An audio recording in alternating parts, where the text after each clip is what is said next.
রমজানে যে তারাবির নামাজটা হয় সেক্ষেত্রে দেখা যায় যে অনেক মসজিদেই ৮ রাকাত তারাবি হয়, আবার অনেক মসজিদে ২০ রাকাত হয়।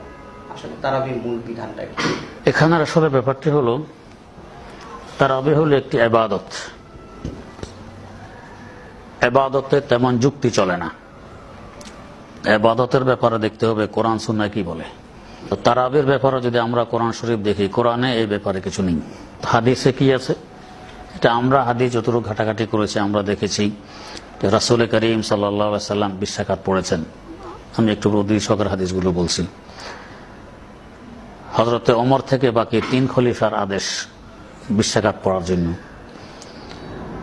সাহাবায়ে কেরামের ঐক্যমত ২০ রাকাতের উপরে, উম্মতের ঐক্যমত ২০ রাকাতের উপরে, ইমামদের ঐক্যমত ২০ রাকাতের উপরে। মক্কা এবং মদিনা শরীফের শুরু লগ্ন থেকে আজ পর্যন্ত ২০ রাকাত হয়ে আসছে। এমনকি ইমাম বুখারী রাহিমাহুল্লাহ নিজেও ২০ রাকাত পড়তেন। এই দলিলগুলোকে সামনে রাখলে আমরা দেখি তারাবি আসলে ২০ রাকাত ৮ রাকাত নয়। যেমন আমার হাতে এই কিতাব, এটার নাম হলো আল মুসান্নাফ। ইনি ইমাম বুখারী রহমতুল্লাহ আলাইহির উস্তাদ ইমাম আবু বকর ইবনে আবি শায়বা। এনার সংকলিত হাদিসের কিতাবটি ২৫ খণ্ডে। এই কিতাবে পরিষ্কার হাদিস উল্লেখ করতেছেন রাসূলুল্লাহ সাল্লাল্লাহু আলাইহি ওয়াসাল্লাম রমজানে ২০ রাকাত তারাবি পড়তেন এবং বিতির পড়তেন। এগুলো মুসান্নাফে ইবনে আবি শায়বার হাদিস। খণ্ড হইল ৫ নম্বর, পৃষ্ঠ হল ২২৫, হাদিস নম্বর ৭৭৭৪। ২ নম্বর, ইমাম তাবরানী অনেক বড় ইমাম, ওনার সংকলিত হাদিসের একাধিক কিতাব আছে। তার একটি কিতাব হলো আল মুআজামুল কাবীর। এটা ৩৫ খণ্ডের ছেপে এসেছে আমাদের কাছে। তো পূর্ণ কিতাব এখনো ছাপেনি, আরো বাকি আছে। পুরোটা ছাপলে আরো বেশি হবে। এই কিতাবে হাদিস বর্ণনা করতেছেন হাদ্দাসানা মুহাম্মদ ইবনে জাফর আন-রাযিয়্যু ক্বালা আলী ইবনে জাদিন ক্বালা হাদ্দাসানা আবু শায়বাতা ইব্রাহিম ইবনে উসমান আনিল হাকাম আন মাকসামিন আন ইবনে আব্বাস রাদিয়াল্লাহু তাআলা আনহুমা ওয়া আনহুম ক্বাল কানা নবী সাল্লাল্লাহু আলাইহি ওয়াসাল্লাম ইউসাল্লি ফি রমাদান 20 রাকাতান ওয়াল বিতরা। 20 মানে 20। রমজানে হুজুর 20 রাকাত তারাবি পড়তেন এবং বিতির পড়তেন। মুআজামে তাবরানী আল কবির, খণ্ড নম্বর ৫, পৃষ্ঠা নম্বর ৪৩৩, হাদিস নম্বর ১১৯৩৪। ৩ নম্বর, কিতাবের নাম আস-সুনানুল কুবরা। এই কিতাবে উল্লেখ আছে হুজুর রমজানের মধ্যে জামাত ছাড়া ২০ রাকাত পড়তেন, তারাবি এবং বিতির পড়তেন। এই হাদিসটি বর্ণনার পরে ইমাম বাইহাকি বলেন তাফরাদা বিহি আবু শায়বা ইব্রাহিম ইবনে উসমান আল আবাসি আল কুফি ওয়া হুয়া দঈফ। এই হাদিসের মধ্যে উসমান ইবনে আবি শায়বা, যাকে বললাম ওনার দাদা হলেন দুর্বল বর্ণনাকারী। এই কারণে হাদিসটি দুর্বল। ইমাম বাইহাকি বলছেন, বাকি দুজনে বলেননি। এখন বাস্তবে দুর্বল কিনা এটা আমাদের দেখার বিষয় হলো, নাতি বর্ণনা করতেছেন দাদা থেকে হাদিস। দাদা দুর্বল কি সবল ভালো বুঝবে কে? নাতি বুঝবে না অন্যরা বুঝবে? নাতি বুঝবে, যেহেতু সেই ঘরে সে পালিত। তো নাতি বর্ণনা করতেছেন, অন্যরা বলে দুর্বল, নাতি তো দুর্বল বলেননি। আলা উস-সুনান এই কিতাবটা, এটা ২২ খণ্ডের কিতাব হাদিসের। এই কিতাবের মধ্যে লম্বা চড়া আলোচনা করে প্রমাণ করছেন যে না, উনি হলেন হাসানুল হাদিস, মানে তার বর্ণিত হাদিসগুলোকে বলা হয় হাসান। হাসান মানে হাদিসে সহিহ ধরেন ১০০, হাসান হলো ৯৯, একটু কম। হাদিসে সহিহ যেরকম দলিলযোগ্য, হাদিসে হাসানা দলিলযোগ্য, তাই হাদিসটি হাসান। এবং তার একটা বড় দলিল হলো,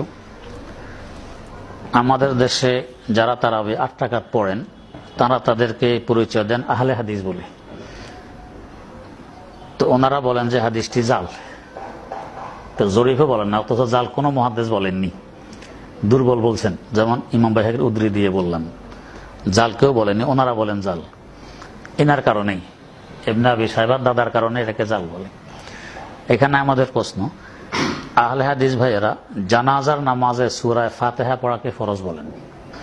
জানাজার নামাজে সূরা ফাতিহার কথা তিরমিজি শরীফে আছে, হুবহু এই সূত্র।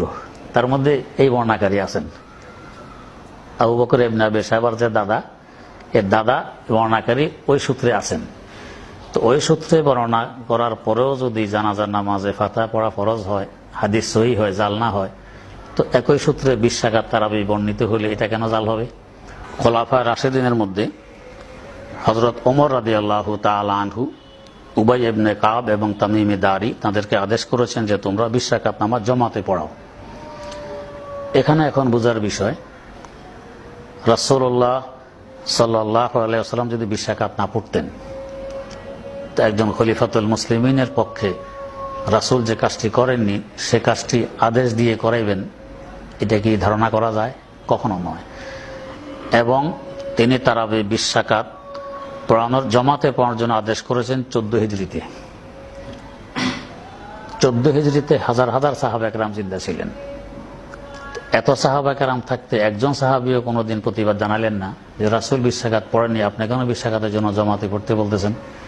ইতহাফুস সাদাতিল মুত্তাকিন 10 খণ্ডের একটি কিতাব আছে। এই কিতাবের মধ্যে ইমাম আজম আবু হানিফা রহমতুল্লাহ আলাইহি বলেন যে হযরত ওমর যে জামাতে 20 রাকাত পড়ানোর কথা বলতেছেন, ওনার কাছে তার ভিত্তি ছিল যে রাসূলুল্লাহ সাল্লাল্লাহু আলাইহি ওয়াসাল্লাম 20 রাকাতে পড়তেন। ভিত্তি না থাকলে নিজের পক্ষ থেকে ইবাদতের মধ্যে বৃদ্ধি করা এটা আদৌ সম্ভব হইতো না।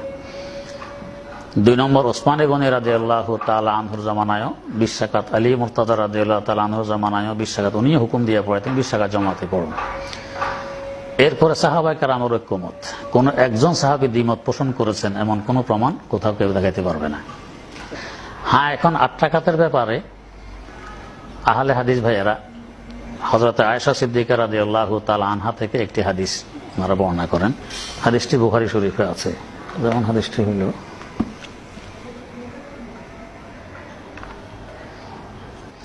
এটা হলো আমাদের মূল দলিল। হাদিসের অনুবাদ হইল, হযরত আবু সালামা ইবনে আব্দুর রহমান উনি আয়েশা রাদিয়াল্লাহু তাআলা আনহাকে জিজ্ঞেস করলেন যে রমজানে রাসূলুল্লাহ সাল্লাল্লাহু আলাইহি ওয়াসাল্লামের নামাজ কেমন হতো, কত রাকাত হতো তা নয়, কেমন হতো, ধরন কেমন জিজ্ঞেস করতেছেন।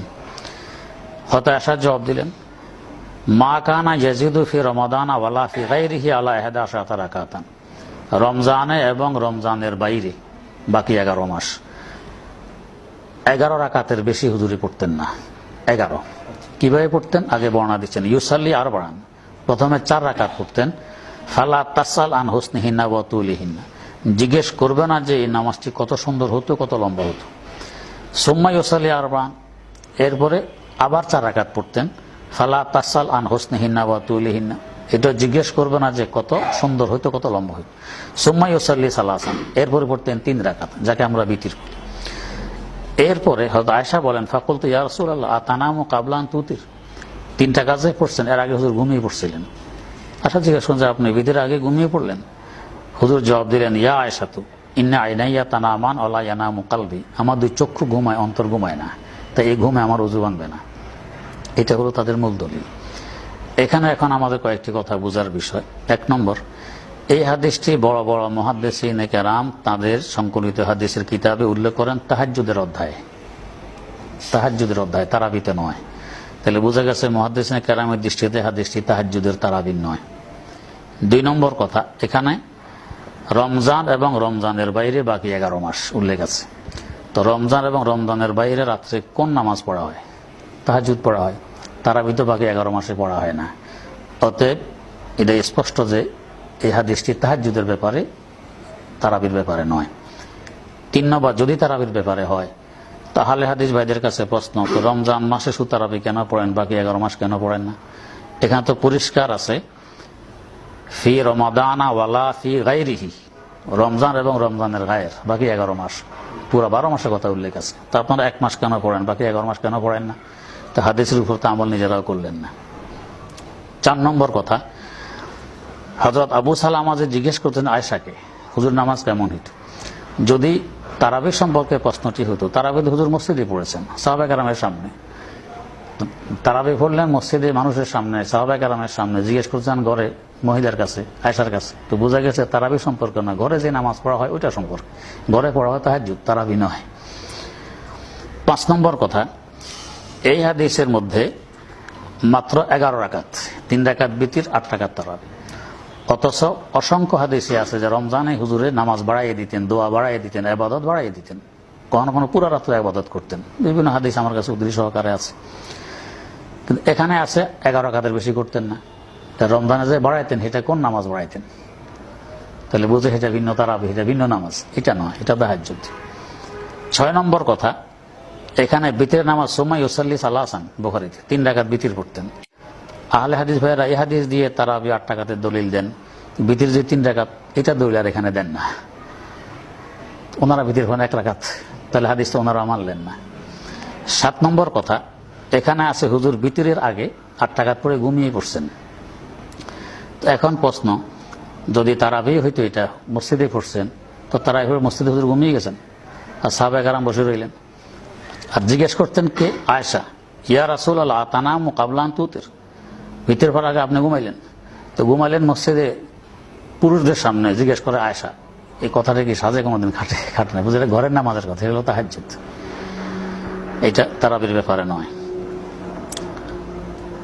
8 নম্বর কথা, এখানে আছে একসাথে পড়তেন 4 রাকাত হুজুরে, ইউসাল্লি আরবাআন, একসাথে 4 রাকাত পড়তেন। তো আহলে হাদিস ভাইদের কাছে আমাদের প্রশ্ন, আপনারা 2 রাকাত করে করে কেন পড়েন? 104 রাকাতই পড়েন, এটা পড়ে না।